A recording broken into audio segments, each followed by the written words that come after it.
আসসালামু আলাইকুম। আজকে একটা ছোট বিষয় নিয়ে আলোচনা করব, সেটা হচ্ছে কেয়ার লেভেল। কেয়ার লেভেল একটি খুব ইম্পর্ট্যান্ট একটি বিষয়। অনেক সময় দেখা যায় যে বায়ারের কেয়ার লেভেলের উপর ভিত্তি করে বায়ারের অনেক কিছু নির্ভর করে।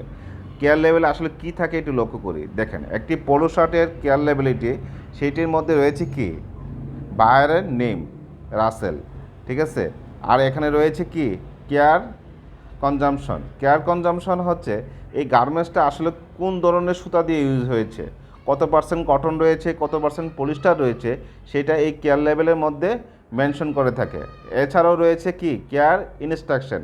কেয়ার ইনস্ট্রাকশন হচ্ছে একটি গার্মেন্টসকে আপনি কিভাবে ওয়াশ করবেন, কিভাবে আপনি শুকাবেন, কিভাবে আপনি আয়রন করবেন, সেগুলোর ডিটেলসটা এখানে কেয়ার লেভেলে থাকে। দেখেন কেয়ার লেভেলে দেখেন 40 ডিগ্রি তাপমাত্রায় আপনাকে গার্মেন্টসেটা ওয়াশ করতে হবে।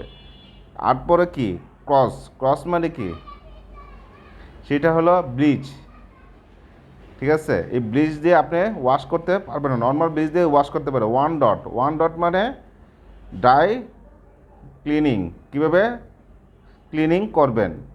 ওয়ান আয়রন, 110 তাপমাত্রায় আপনার আয়রন করতে হবে। ক্রসিং, ক্রসিং হচ্ছে ডাই প্রসেসিংয়ের যেই অংশটা, এটাকে বলা হয়।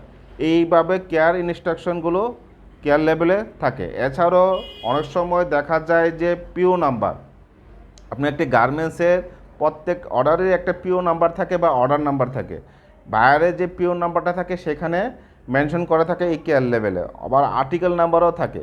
আবার কিছু কিছু দেখা যায় যে বায়ার সাইজ লেভেলও মেনশন করে দিতে হয়। দেখেন, এটা একটা কেয়ার লেভেল, এখানের মধ্যে সাইজ লেভেলও মেনশন করে থাকে। আবার কি থাকে, বারকোডও থাকে। কিছু কিছু